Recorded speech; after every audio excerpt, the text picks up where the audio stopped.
Hello and welcome back to the D&D Bricks channel. Today I'm going to be doing my review of the Lego Boba Fett Starship. Earlier, I posted my review of the Boba Fett's helmet from the Helmet series, and today I thought I'd finish off the current Boba Fett collection with the Boba Fett Starship. This set is a $50 set. You can get it. You could have gotten it for $40 on sale, and it comes with 593 pieces, and it's set number 75312. So without further ado, let's get into the set. Starting off today, as always, with the minifigure category, we've got two minifigures in this set. One, we've got the Boba Fett, which was almost the best, but then he wasn't. And then we've got one Beskar Mando, which is awesome. That print is just so sick. Well, we'll get to that in a second. So starting off with Boba Fett, I did a pretty in-depth look of him in the Boba Fett's Palace review, but I'll do it again. You can see he's got his black undergarments, his yellow shin guards, his belt and everything. It's a pretty good Boba Fett. It's close to what we've had in the past, but it's obviously different because from the Book of Boba Fett, it's the re-armored Boba Fett according to the Skywalker Saga. The helmet is obviously weird colors, and the chest does not match the helmet, but I've gone into that more. It's overall it's a pretty accurate helmet. It's just like it doesn't match the chest, and it's just very bothersome. Also, I don't know if this is just this one or if it's also the one from the Boba Fett's Palace, but I've just noticed that his helmet just looks weirdly dark. I don't know what that is. Like the actual visor part of it. Let me know if you've noticed that as well, but it's really bothering me. The overall, that minifigure is fine. He's got a variation of the blaster he had in the Boba Fett's Palace, which actually kind of surprises me. It's just the lightsaber hilt piece is on the bottom instead of the top. I don't know why they changed that for both sets, but I mean, whatever. It doesn't really change too much for me. Then, for the second minifigure, we've got Beskar Mando, who's an awesome figure. The detail on this print is so cool. You can see arm printing all the way down to the joint. It's just so good. You can see the Beskar armor. He's got the ammo chest thing. He's got Beskar knee pads, the Beskar helmet. He's got a really nice small cape. I think we've seen them on the other Mandalorians this year. And then he comes with a Beskar spear, which is awesome. I think we also saw it in another set. Where did we see it? Oh, we saw it in the Imperial Light Cruiser. And then he has a pistol, just a normal pistol. So overall for the minifigures category, I would give it a 1 out of 10. Or not 1 out of 10, 1 out of 2. I think that these are good minifigures for what they are, but I feel like considering how now in the future Beskar Mando has been so overused, I feel like replacing him with a Fennec Shand would have been better, especially since it's a Boba Fett Starship. And that would just be closer to Boba Fett, even though this is, I think, supposed to take place in the Mandalorian Season 2 finale, or not finale, Mandalorian Season 2, where they're together. But I do think that it would have been better if it had been a Fennec Shand instead of a Mando, but, I mean, whatever. Plus, that would have given a slightly cheaper, well, not slightly cheaper, it's a good third of the price of the Imperial Light Cruiser for people to get a Fennec Shand, which I think would have been nicer.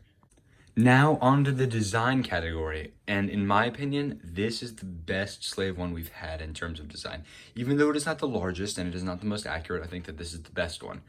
I think that it is very proportioned.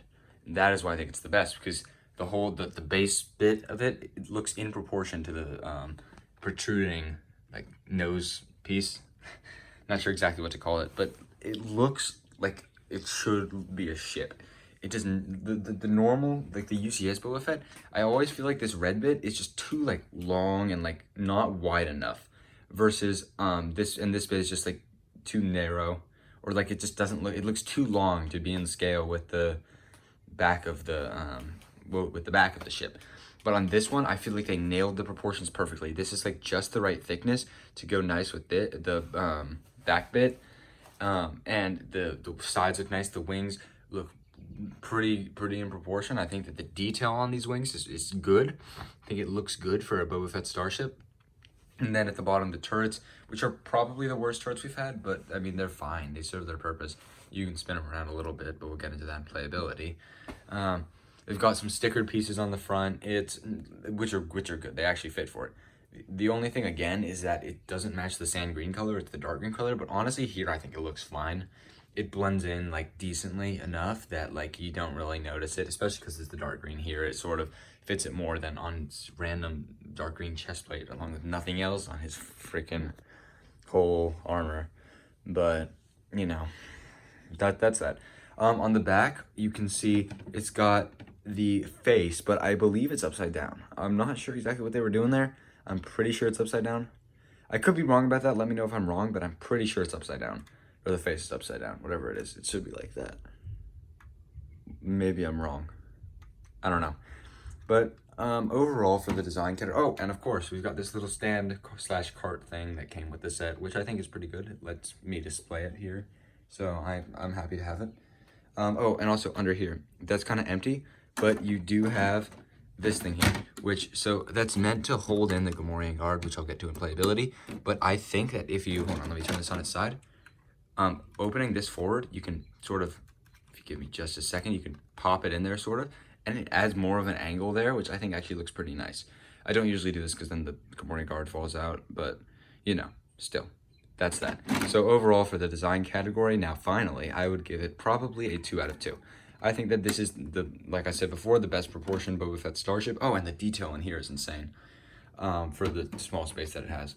I think that it looks good. I think that that's about the extent of it. It's just like a really good, solid ship. On to playability. So obviously, you've got the function on the back with the handle, which I'm glad that they included. I think that it's a super great addition. If we can get back in there, you can see, and it'll pop out so you can carry it around and fly the ship around if you want to. Can't get it to come out now, but I don't want to make this thing fall over, so I'm not going to. And then again, you've got the stand, which has a little ladder there to allow you to stand it up, which isn't super great, but I guess if you want to land it like that, you can, which I think is nice. You've got the turrets that can shoot down at whatever, the Gamorrean guards or whatever you want to be fighting at the moment.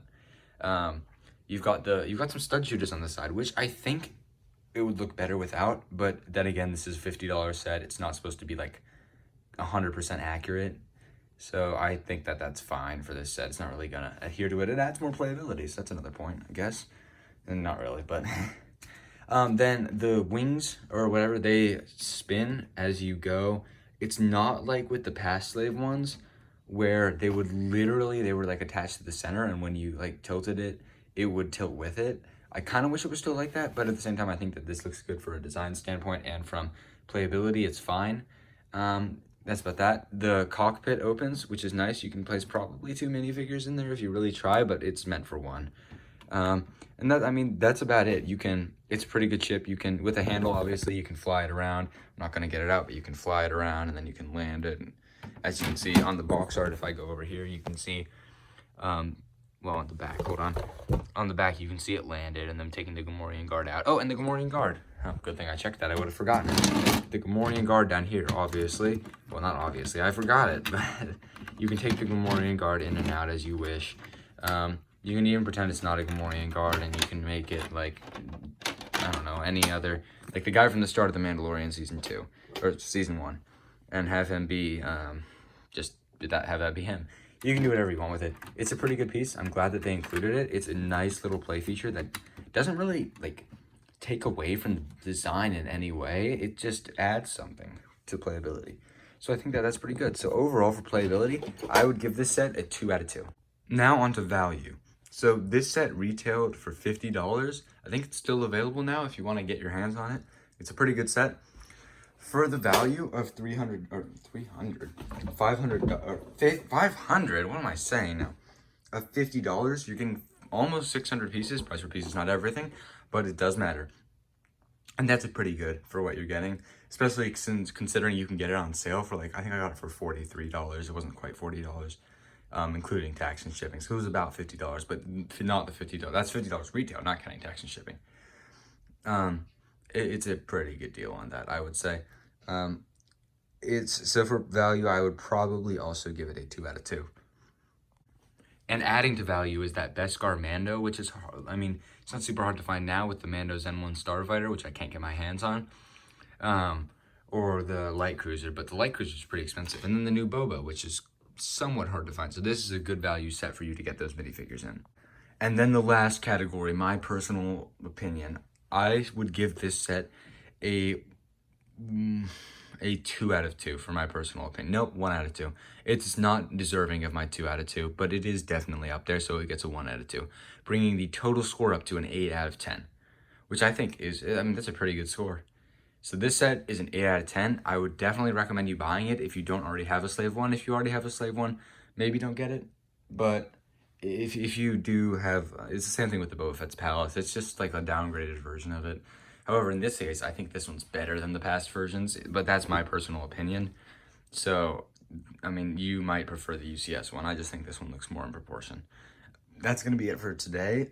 Tomorrow, I'll probably do another review, but I guess I'll see you guys then.